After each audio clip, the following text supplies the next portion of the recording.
सो है गाइस, स्वागत है आपका एक और फिर से आप ही के यूट्यूब चैनल में। और इस वीडियो में हम बात करेंगे भाई कोचिन शिपयार्ड लिमिटेड को लेकर और इसके साथ डिस्कस करेंगे मझगांव डॉक और गार्डन शिप बिल्डर्स। ठीक है, तो ये तीनों के तीनों शेयरों में आज हमें जो है अभी गिरावट देखने को मिली है। कोचिन शिपयार्ड भले ही पॉजिटिव ओपनिंग हुई हो, तेजी बनी हो, लेकिन उसके बाद जो शेयर है वो हमें गिरावट में दिखाई दिए। 3% टूटा है कोचिन शिपयार्ड। मझगांव डॉक और गार्डन शिप बिल्डर्स भी 3% के करीब है। मझगांव डॉक 1 से 1.25% के करीब।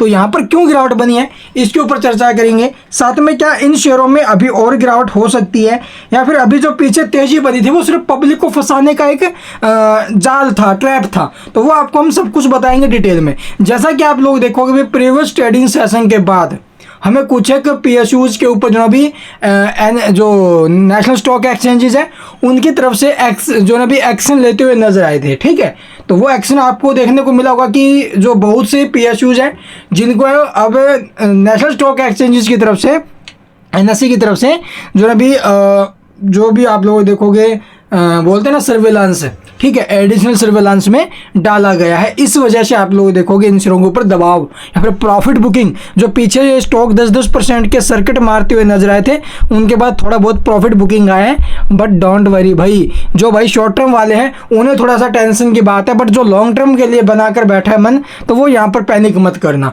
ठीक है, तो चलिए मैं आपको गिरावट के पीछे का रीजन दिखाता हूँ। अब सबसे पहले देखोगे कोचिन शिपयार्ड में 3 से 3.5% की जो गिरावट बनी है। स्टॉक फिर से 40% की गिरावट में हमें दिखाई दे रहा है अपने बाउंड वीक हाई से। लगभग आप लोग हाफ ही हो गया है भाई, हो गया ना, हाफ ही हो गया लगभग। तो यहाँ से काफ़ी बड़ा फॉल स्टॉक में रहा है। और इसके पीछे का रीजन क्या है, इस स्टॉक का एएसएम स्टेज 4 में एंट्री आना। जहाँ 4th स्टेज में सीधा 20 तारीख को एंट्री हुई थी। इसीलिए मैंने हमारी कल की वीडियो में बोला था शॉर्ट टर्म वाले, स्विंग ट्रेड वाले सावधान। बट जो भाई लॉन्ग टर्म के लिए बैठा हुआ है उन्हें कोई दिक्कत नहीं है। गिरेगा थोड़ा बहुत और नीचे आएगा, 5 से 7% की गिरावट में छोटी मोटी एंट्री हमारी बनती रहेगी। तो ये स्ट्रैटेजी थी हमारी जब स्टॉक 25 से 30% की गिरावट में था। अभी भी आप लोग 40% की गिरावट तक आ गए, तो थोड़ा थोड़ा करके भी नीचे से ऐड करते रहेंगे, बस यही स्ट्रैटेजी है। तो चलिए इसके पीछे का रीजन ये। और दूसरा 10% भागने के बाद सभी को लगा कि देखो एएसएम में आ गया है, तो इसीलिए ऊपर से स्टॉक में और गिरावट बन सकती है, इसलिए प्रॉफिट ले लिया जाए। तो यहाँ पर ओवरऑल देखा जाए तो सेलिंग प्रेशर ही रहा है भाई एएसएम 4th में जाने की वजह से। और जो दूसरे स्टॉक्स हैं उनके ऊपर आप लोग देखोगे इस शेयर की वजह से वहां पर भी दबाव रहा है, क्योंकि वो स्टॉक भी 8-9% के करीब भागे थे, तो इसलिए प्रॉफिट बुकिंग वहां पर देखने को मिला है। ठीक है, तो मार्केट काफ़ी अच्छी है, मार्केट में बहुत अच्छी रैली है, ऑल टाइम हाई पर मार्केट है, बहुत अच्छी बात है। बट ये जो डिफेंस सेक्टर में 15-20% जो डाउन दिखाई दे रहा है ना भाई, इसमें एक अच्छा मौका बन चुका है। बट चलना पड़ेगा, अगले 6 महीने से लेकर 1 साल के लिए इन्वेस्ट करना पड़ेगा, तब बेनिफिट्स हो सकते हैं। ये जो 30-40% टूटे होना भी, इनमें रिकवरी आ सकती है। तो चलिए एक बार इनके चार्ट देख लेते हैं, वहां पर कैसे क्या मूव आ सकते हैं आगे के लिए। तो जैसा कि यहाँ पर देखोगे वन डे टाइम फ्रेम पर 1885 रुपये का हमारा पहला टारगेट था जब स्टॉक में नीचे से हमें रिकवरी देखने को मिली थी, और स्टॉक ने वो लेवल दिखाया भी। बट ऊपर से स्टॉक में एक अच्छा खासा फॉल भी हमें देखने को मिला है।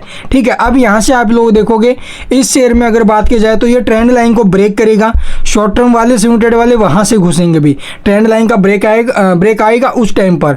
बट जो भाई लॉन्ग टर्म के लिए चल रहा है उन्हें पैनिक नहीं होना है। थोड़ा बहुत नीचे आएगा तो स्टॉक में एंट्री बनती रहेगी। अभी के टाइम अगर आपने खरीदारी कर भी ली है तो 1660 और 1400 ये 2 सपोर्ट अभी इसके। ठीक है, तो चलिए अब देखते हैं नेक्स्ट।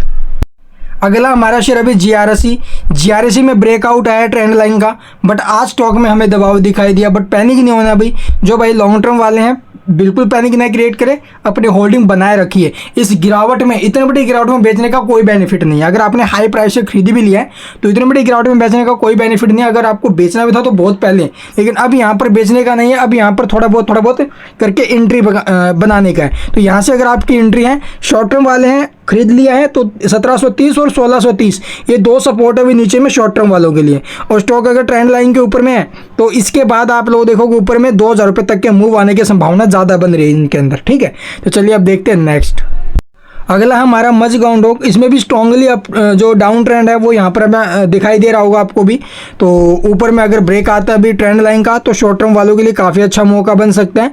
और ऊपर में 4529 ये हमारा पहला टारगेट था। अभी यहाँ से स्टॉक लगभग 4500 के आसपास गया आज, बट ऊपर में ब्रेक नहीं कर पाया भाई। ठीक है, ऊपर में आप लोग देखोगे स्टॉक ऊपर में गया अभी लगभग 4432 के भाव में। तो यहाँ से अगर 4500 के लेवल को ब्रेक करके सस्टेन कर जाता है तो ट्रेंड लाइन का ब्रेक बनेगा मिलेगा भी, और उस कंडीशन में स्टॉक ऊपर में आपको 5152 रुपये तक के मूव दे सकता है। बट अभी के टाइम अगर आपकी होल्डिंग है, आपको रिस्क नहीं लेना है इसके अंदर ज़्यादा, तो भी देखो 4063 रुपये का, यानी 4500 रुपये का यहाँ पर हम सपोर्ट के तौर पे लेवल पकड़ के चल सकते हैं। सॉरी 4050 का, ठीक है। उसके बाद नीचे में अगला सपोर्ट रहेगा 3838, जो कि स्ट्रॉन्ग सपोर्ट बना हुआ है। तो ये इनके लेवल है भाई। इनके रिगार्डिंग अगर जो कोई खबरें आएंगी वो आपके साथ साझा करते रहेंगे, और चैनल को सब्सक्राइब नहीं किया तो सब्सक्राइब करना बिल्कुल मत भूलना, ताकि इन शेयरों के रिगार्डिंग कोई भी खबर आपसे मिस ना हो। Thank you for watching the video.